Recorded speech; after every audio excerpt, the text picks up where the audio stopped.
Hello students, and welcome to another episode of English Extra Class 10th. Today I am going to teach you the chapter A Tiger in the Zoo by Leslie Norris. So before we go to this chapter, let me give you a small synopsis of the chapter. In this poem, it contrasts a tiger in the zoo to the contrast in its natural habitat. The poem moves from the zoo to the jungle and back again to the zoo. In his natural surrounding, the tiger is happy and joyful, but in the cage, he is full of rage and trouble. The poem shows a great importance of freedom.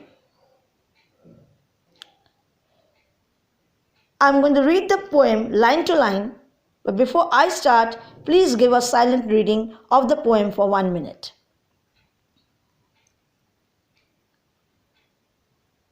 Okay, I believe you must have read it. So let's start with the explanation of the poem. He stalks in his vivid stripes, the few steps of his cage. He over here is the tiger. He stalks in his vivid stripes, means he is moving inside the cage in his dark, bright stripes. The few steps of his cage we all know that is inside the bar. But why few steps? Few steps because the tiger is confined inside the cage. His movements are totally confined. He is not as free as if he had been in the jungle.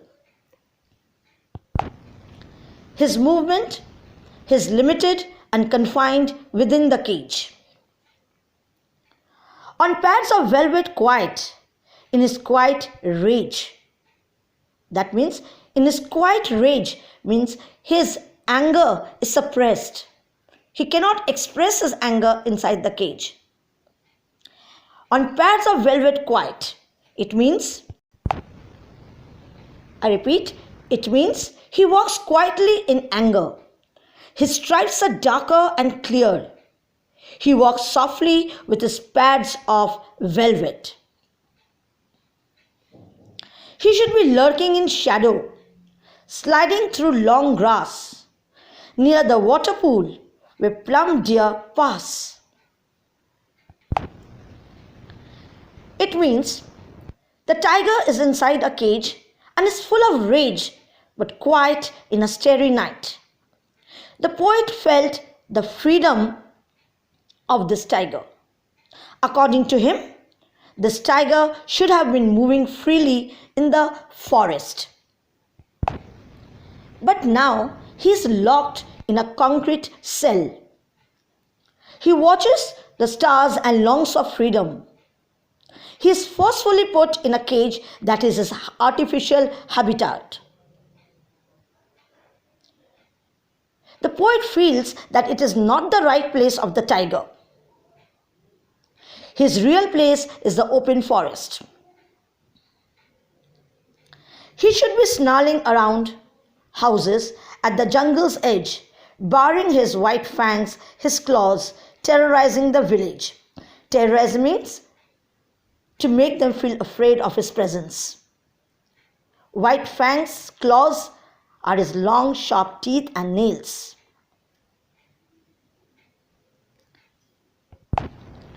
These lines means, in the forest, he would have been in the shadow, sliding in the grass and hunting for his favorite prey.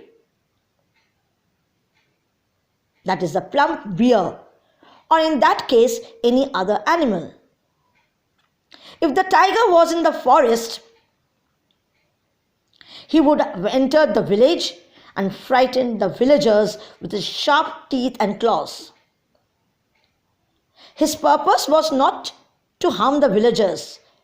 Killing is not his hobby, but only the necessity of him. But he is locked in a concrete cell, his strength behind bars, stalking the length of his cage, ignoring visitors. It means that he is now locked in a concrete cell, that is the cage. He watches the stars and longs for his freedom. He ignores the visitors over there. He doesn't pay attention, or he does not enjoy the onlookers who has come to watch him. His anger is suppressed. He is stalking the length of his cage, that is, he is measuring the length of his cage. The cage is so confined, his movements are so confined that he cannot think beyond that. He is totally restricted and he has lost all his freedom. He hears the last voice at night, the patrolling cars, and stares with his brilliant eyes at the brilliant stars. It means the day of the tiger ends by hearing the sound of the ears of the zoo official. He could only hear them. He only watches the brilliant stars from the cage with his bright eyes. In short, the tiger has lost his freedom. He is not able to enjoy the freedom if he had been in the forest.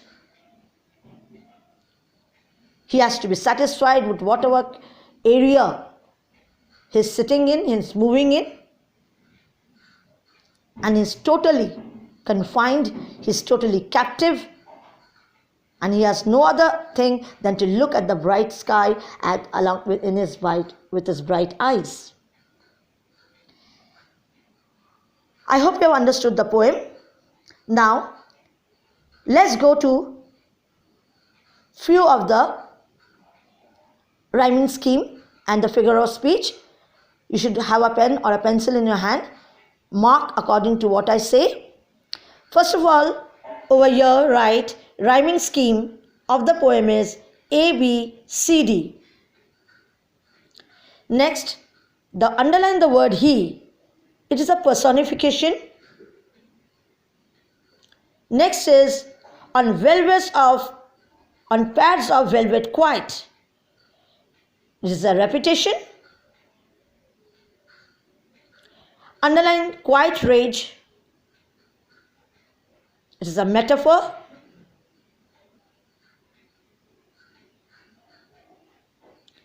Underline lurking in shadow. That is his imagining. So it is an imaginary.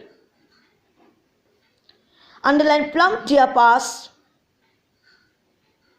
It is an alliteration. Underline he hears. This is also an alliteration.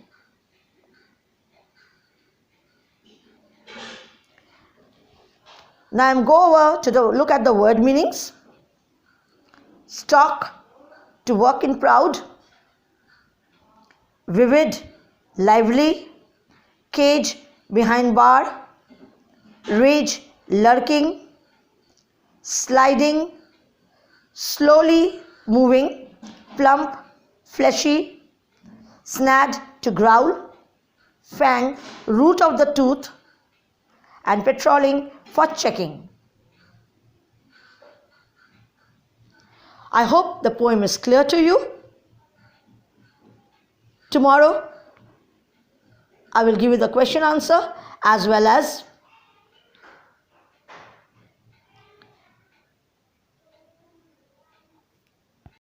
the summary. Thank you so much. Please go through the poem properly.